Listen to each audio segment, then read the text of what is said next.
Right. Arsenal scamming yet another win.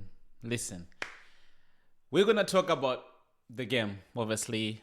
Arsenal won, United nil. I have to say, I'm impressed with what I saw from United. Listen, it hurts me to say this, right?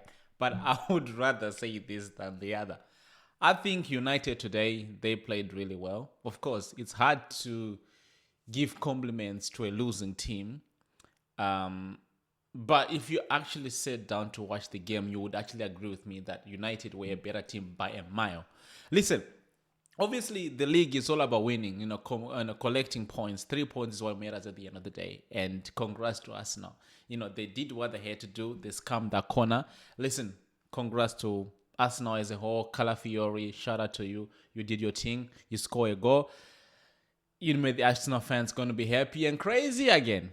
But if we are going to be as honest as we can, I think anyone who understands and actually, watches football would tell you that apart from that goal, Arsenal didn't really do anything. Now, I'm going to talk about a few things, right? This is just me just reacting. I'm a Chelsea fan, by the way, if you didn't already know. Now, from a United point of view, I think United, if I'm a United fan here, there's a lot to be excited about. Because coming into this game, I was so worried. No, I wasn't worried. But I was thinking that they were going to struggle just because of their midfield. Like, I know they're linked with Baleba, and Baleba seems like he's no longer coming to United.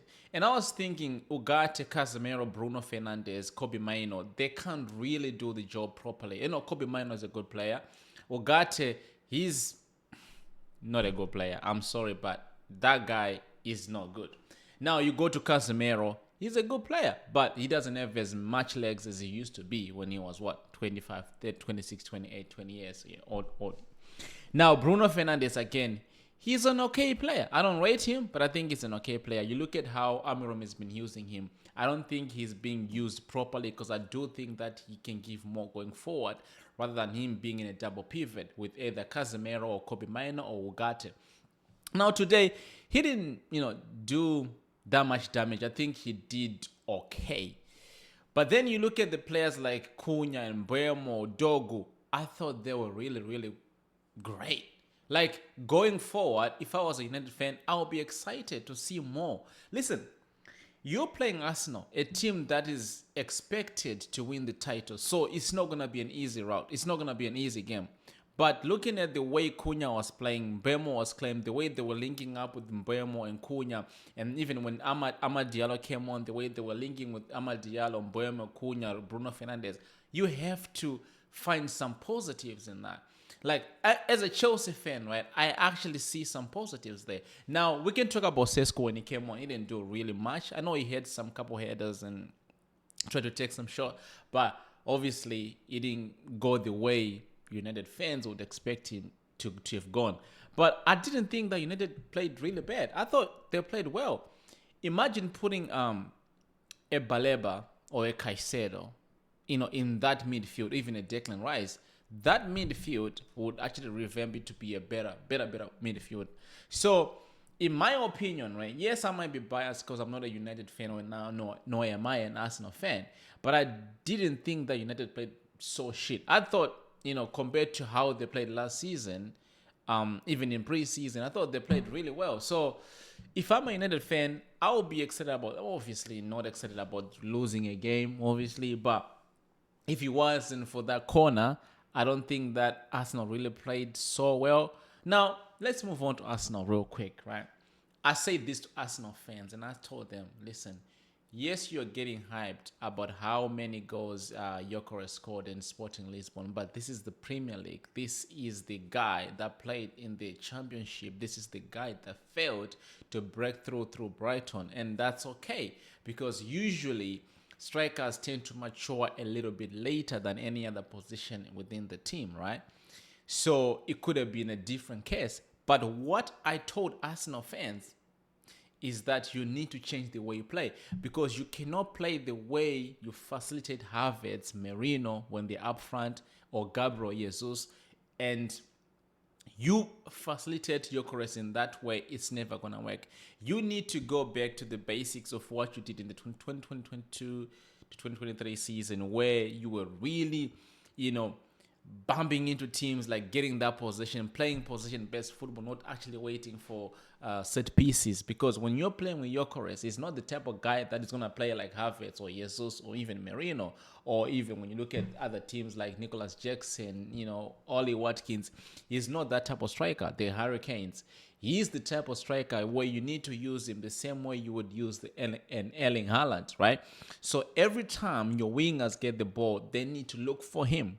Every time your creative players like Odegaard get the ball, they need to look for him, because you can't expect him to drop deep, get the ball, linger play, and then actually go and score. Like what Havertz can do, Jesus can do. You can't expect Gyökeres to do the same thing. So I told them, you are going to struggle using him, or it will take time for you to actually understand how to use Gyökeres. If you don't change the way you play, you're never going to actually be able to use him. He's never going to score goals for you the way he scored for Sporting Lisbon. Because what tends to happen with football fans is like this. We get linked to a player. Now, actually, let me say this. Before we link to a player, that player is not good. That player is crap. Once our team gets linked to a player, that's when we start overhyping that player, not actually realizing that the way that player used to play in the previous team is not probably the way he's going to play within your team. So when I look at Gyökeres, Erling Haaland, I don't want them in a Chelsea shed. Why? Not because they're not good goal scorers, but because they don't suit the way we play. And that's what I feel Arsenal players failed to understand. Gyökeres is a good goal scorer. He can take a good shot. He can score a penalty. Headers, not quite there yet, but he's capable of doing that. I'm pretty sure you saw this in the preseason. However, he's the type of player where you need to look for him every time your creative players get the ball. Now, if you're playing in an Arsenal team, Odegaard is looking for goals, Saka is looking for goals, Madueke on the other hand is looking for goals, Martinelli is looking for goals. So you're never going to really use him the way you're supposed to use him unless the coach says, this is how he's supposed to play. It's never going to work. So for me, I told these Arsenal fans, I said, listen, with Gyökeres, you got to be careful. If you don't change the way you play, he's going to be useless. And I understand why Arteta wanted Sesko. Not saying that Sesko is a better player, but at least Sesko can actually drop deep and actually link up play. And he's actually good when it comes to dribble the ball. Not good, but better than Gyökeres. Now, on the other hand, I heard that Beta was the one who wanted Gyökeres. But either way, I feel like if Arsenal don't change the way they play, they are going to suffer. They're going to suffer. Because if we went for that corner kick, which is, again, we go back to set pieces, Arsenal didn't really create chances. And I think you saw the difference between when Havertz came on and when Gyökeres was in there. Because when Havertz came on, now I don't even rate Havertz, but I thought when he came on, the front line looked a little bit better. Why? Because he is able to drop deep, get the ball, and link up play, go forward, press, anything along those sort of bracket line. He's able to do it. And Gyökeres, I don't rate him. I don't think he's capable of that. But however, there is a way you can use him to facilitate him within your team. But man, all I can say is I'm impressed with how United played. But of course, congrats to Arsenal. They got 3 points. But one thing I would say as well before I cut this video is that these games I've been watching, they're really showing how this is the first game of the season. They're really showing. I'm sorry, but even when Chelsea was playing Crystal Palace, I could see. You can tell it's the first game of the season. So hopefully these matches gets better and better and better. But right now, they suck, man. But yeah, shout out to Cunha, shout out to Mbeumo, shout out to Amad Diallo. I thought they played really well on the Arsenal side of things. Madueke, he didn't do really bad when he came on. Odegaard, I don't know why people hype that guy. That guy is trash. And I have to agree with Lee Gunner. That guy is not good. And this is the funny part. People likes to compare him to the likes of Enzo Fernandez. Come on. Like, come on. Odegaard, he's a good technical player, but when it comes to outputs, nah, he's not that guy. Enzo Fernandez is way better. Even then, with Enzo Fernandez, it's a bit of a stretch. But nah, he's not good. So yeah, man, listen, it is what it is. Arsenal 1, United 3. But I'm pretty sure United fans are not gonna be as disappointed as they were from last season, because I think they actually did way better than I thought they would actually do today. But yeah, man, it is what it is. Arsenal fans, you should be worried. United, you should be uplifted, because I thought your team did really well. Even though, like I said, it's hard to give these compliments, especially after a loss. But hey, with one game a week, you guys should finish top 4. And I'm not even trying to hype you up so bad, because it's only the first game of the season.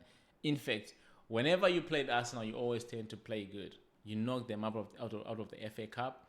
And I think in the league, you drew with them as well last season. So, yeah, we'll see how it goes.